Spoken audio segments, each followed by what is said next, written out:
Halo, selamat pagi. Kita bertemu kembali pagi hari ini. Kita mengucap syukur pada Tuhan.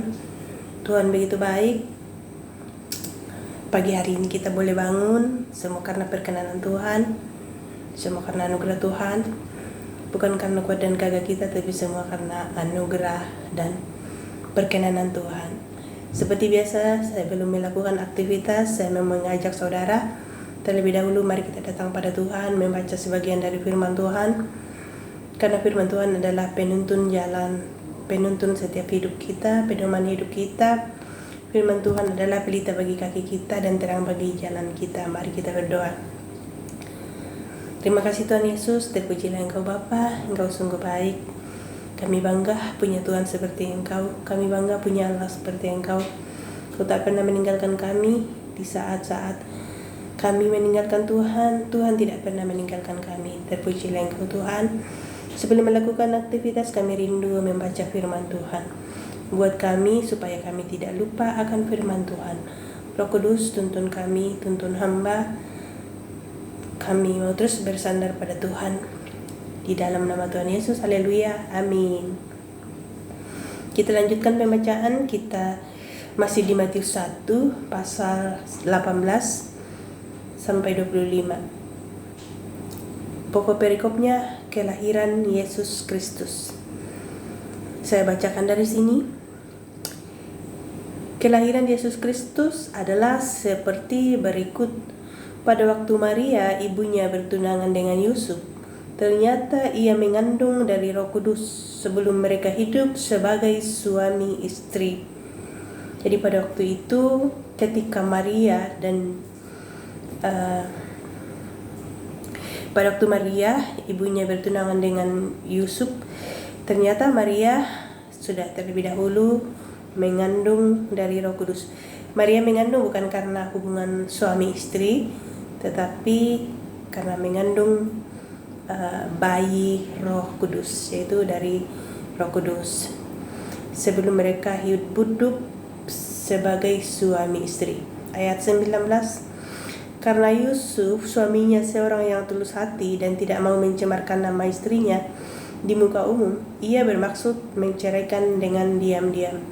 Jadi di ayat 19 ini mengingatkan kita bahwa waktu itu Yusuf ingin menceraikan Maria secara diam-diam, karena pada waktu itu sebelum mereka bertunangan, Maria terlebih dahulu mengandung. Waktu itu Yusuf tidak tahu kalau yang dikandung yang ada dalam kandungan Maria itu adalah dari Roh Kudus, dari Tuhan sendiri. Jadi Yusuf diam-diam ingin menceraikannya. Ayat 20, tetapi ketika ia mempertimbangkan maksud itu, malaikat Tuhan nampak kepadanya dalam mimpi dan berkata, Yusuf, anak Daud, janganlah engkau takut mengambil Maria sebagai istrimu, sebab anak yang di dalam kandungannya adalah dari Roh Kudus. Jadi kita kembali ke pasal 19 tadi. Waktu itu Yusuf diam-diam ingin menceraikan Maria karena Maria sudah mengandung.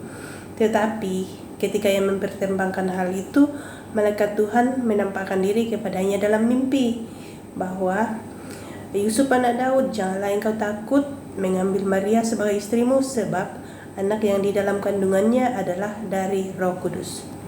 Ayat 21, ia akan melahirkan anak laki-laki dan engkau akan menamakan dia Yesus, karena dialah yang akan menyelamatkan umatnya dari dosa mereka. Jadi Tuhan berpesan kepada Yusuf bahwa Maria akan melahirkan, dan Tuhan berpesan supaya Yusuf menamakan dia Yesus, karena Yesuslah yang akan menyelamatkan umatnya dari dosa mereka. Siapa umat Tuhan? Kita. Jadi Tuhan datang ke dunia untuk menyelamatkan kita dari dosa kita. Hal itu terjadi supaya genaplah yang difirmankan Tuhan oleh Nabi. Sesungguhnya anak darah itu akan mengandung dan melahirkan seorang anak laki-laki, dan mereka akan menamakan dia Immanuel, yang berarti Allah menyertai kita. Sesudah bangun dari tidurnya, Yusuf berbuat seperti yang diperintahkan malaikat Tuhan itu kepadanya.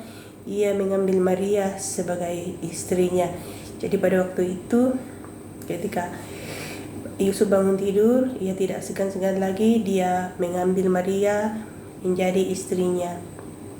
Tetapi tidak bersetubuh dengan dia sampai ia melahirkan anaknya laki-laki, dan Yusuf menamakan dia Yesus.